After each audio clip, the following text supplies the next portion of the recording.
Hi, welcome to Cosmic and Body Horror.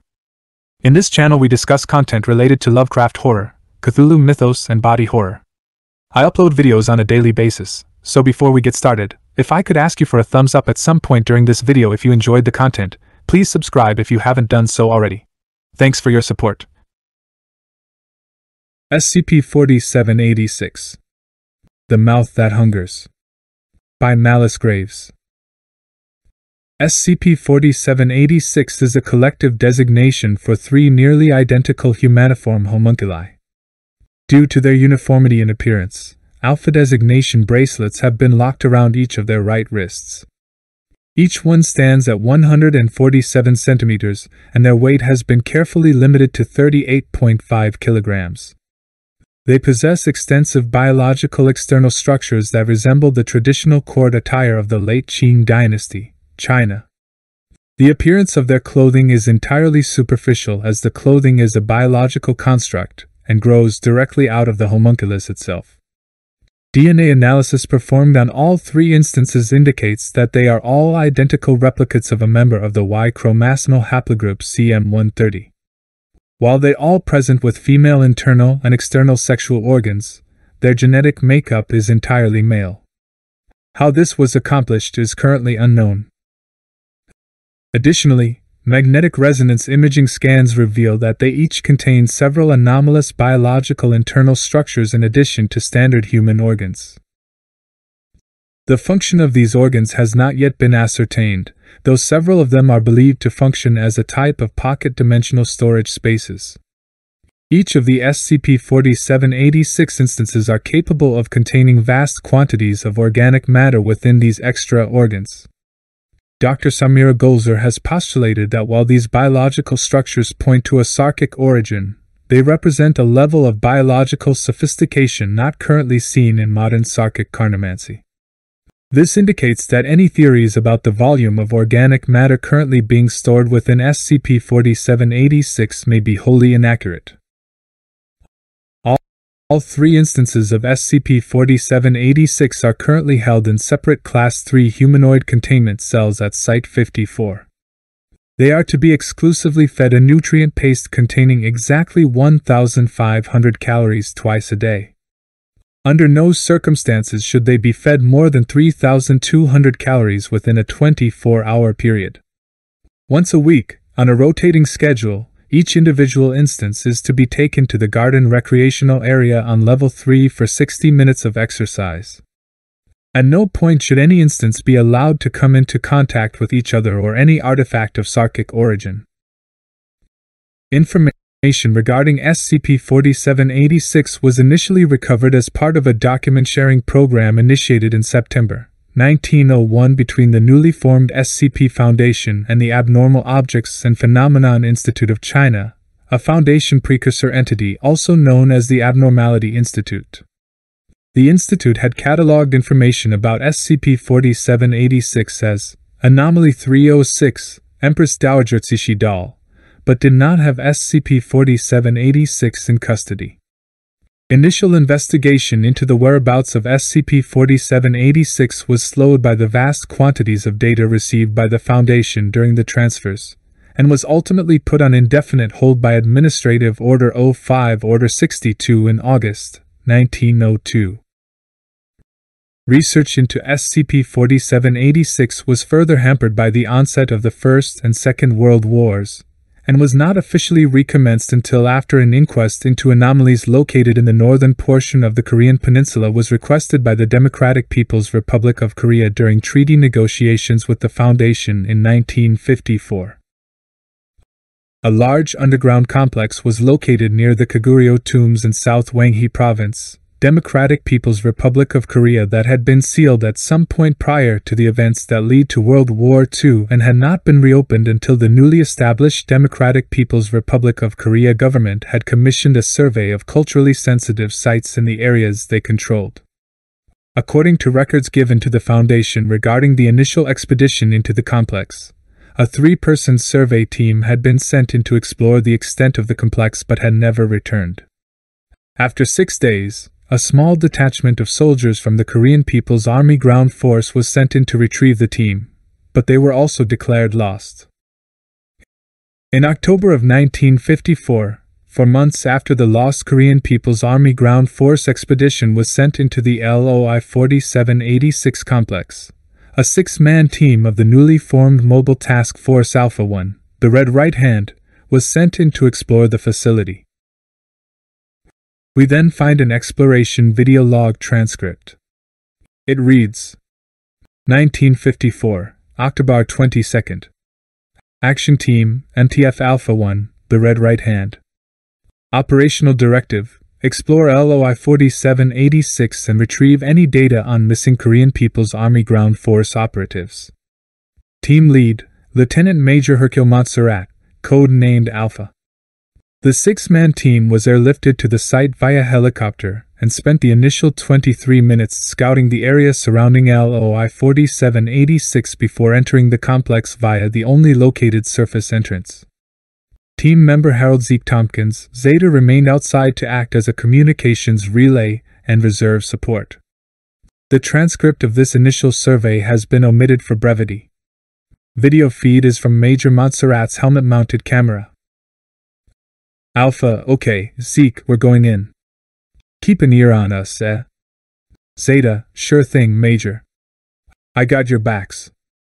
Major Montserrat turns towards the opening in the hillside leading into LOI 4786, where the other members of Alpha 1 can be seen. All of them are heavily armed with assault weapons, each fitted with a tactical light which they are currently directing into the opening. As the Major reaches the opening, the light reveals a set of narrow steps descending down into the darkness. Gamma, real inviting, isn't it, boss? Alpha, get used to it, Harmon, sir. Gamma. This is what we signed up for. Montserrat looks back in time to see Gamma give him a salute. Alpha, you aren't an American Marine anymore, Gamma. You don't need to keep doing that. Gamma, yes, sir. Hard habit to break. Alpha grunts in acknowledgement. Okay, Beta, you're in first. I'll follow. Everyone else, you're after me. We have nothing in terms of intel, so keep it tight. Montserrat nods at Beta and he moves into the tunnel, his light illuminating the first dozen steps ahead before dissipating into the darkness. After several minutes of descending the steps, the tunnel widens into a landing, large enough that the lights from the team fail to illuminate the far side. Alpha, hold. Zeke, can you still hear me? Zeta, there's some static, but I still got you. This comm equipment is amazing. Alpha, only the best. We descended about 1,100 steps down and into the hillside, so we're about 800 meters in, give or take. Tunnel just opened into a massive room. Floor looks to be made of some kind of highly polished marble, and he breaks off and the squad around him tenses and begin to pen their weapons about them into the darkness. The only sound is the quiet breathing of the team into their pickup microphones. Alpha, Beta, you hear that? Beta, sounds like short pause women talking. Far. To our 3 o'clock. This place must be huge.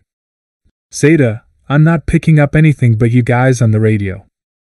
Alpha, stand by, Zeke. I'll keep you updated. Beta, take us towards the sound. Epsilon, you're on rear. Delta, you've got left. Gamma, you're on right. Move, half pace. The team falls into formation and begins to slowly make their way through the darkness.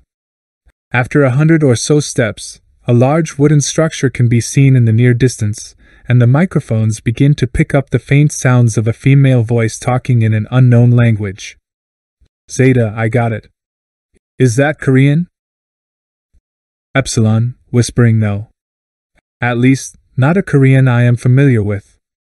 Kim 4 has been grumbling about how we have been using the language wrong, but this is definitely not Korean. Mandarin, maybe?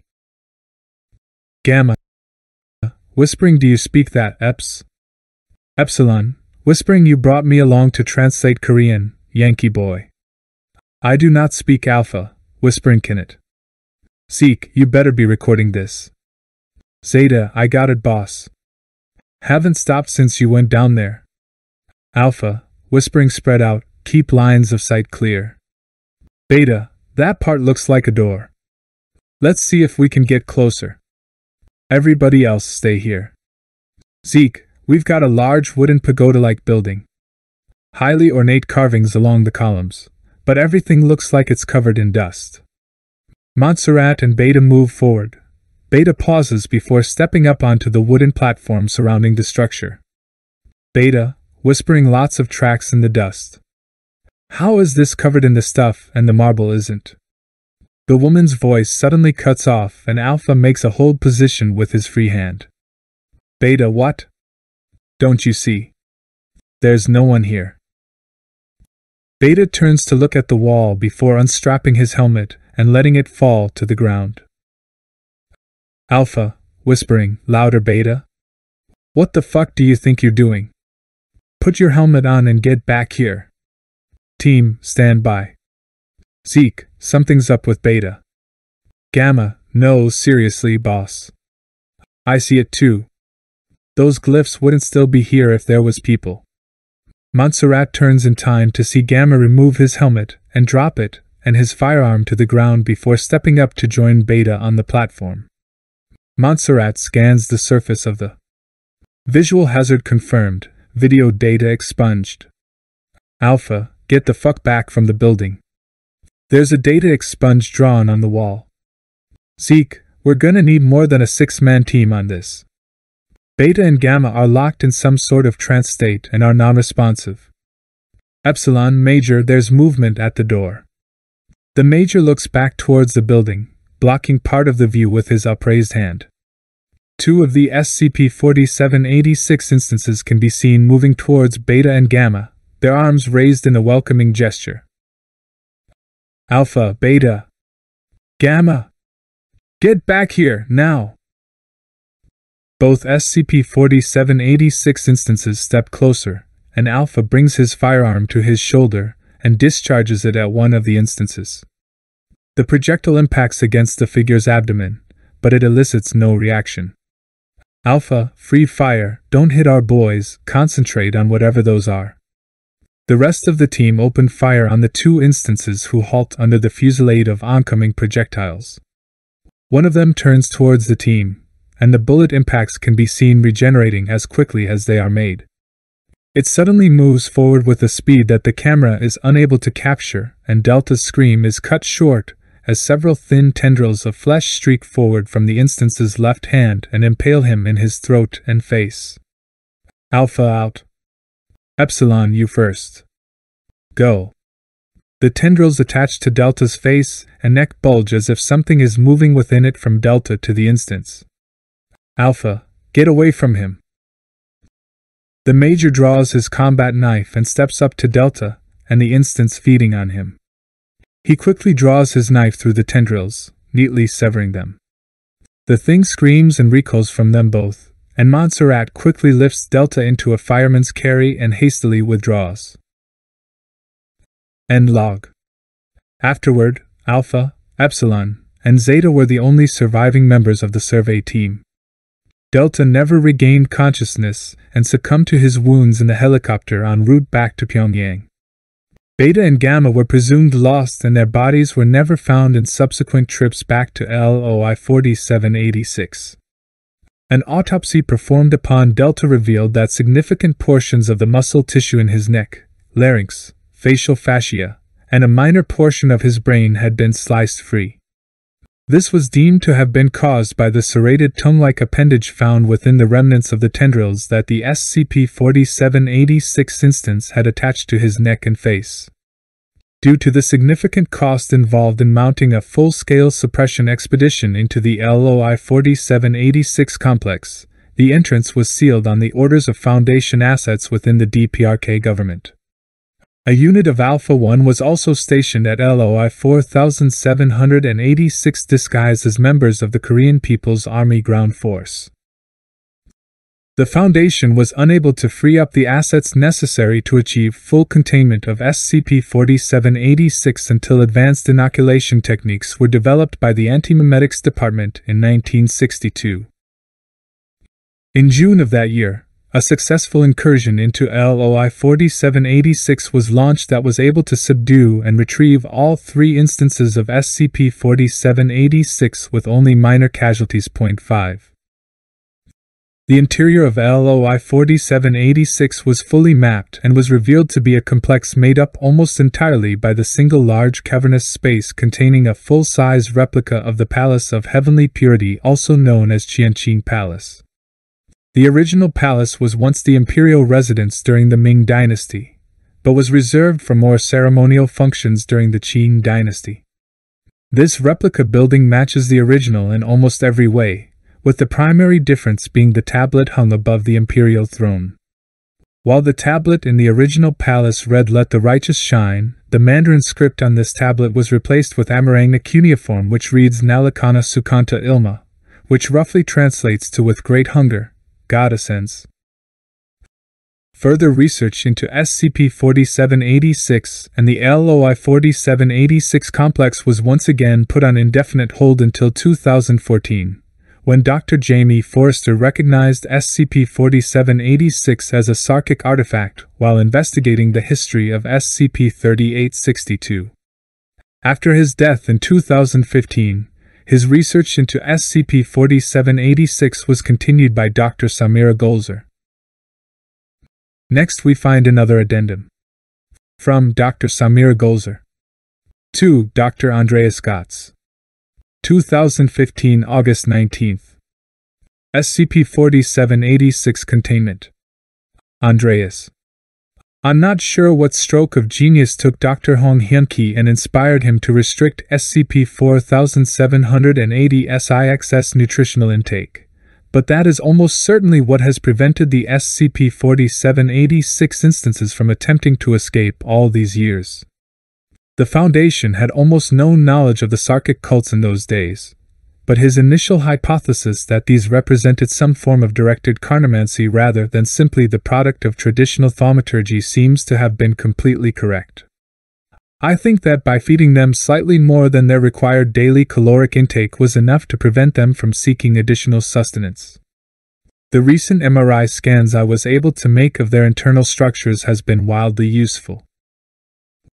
While there are still some structures present that I can only guess at, several of the previously unknown organs are similar enough to some of the SK biotype 006 symbiotes that we've found in other Sarkic entities. I think that some of these organisms are what allow these entities to contain significant flesh reserves for use in their carnomantic crafting. Additionally, I have been doing a significant amount of research into the Amarangna linguistic database created by Dr. Lowe and her department. We have been unable to effectively communicate with the SCP-4786 instances, and I believe that that is a result of our incorrect assumption that they have been speaking a previously unknown version of Guanhua Mandarin. In fact, they are speaking an even older language. The other thing that the MRI scans provided is insight into how old the SCP-4786 instances actually are. I believe now that these were created at some point during the Xia dynasty, which also matches up with some of the other evidence of Sarkic influence in China after the end of the War of the Flesh at the beginning of the 16th century, BC.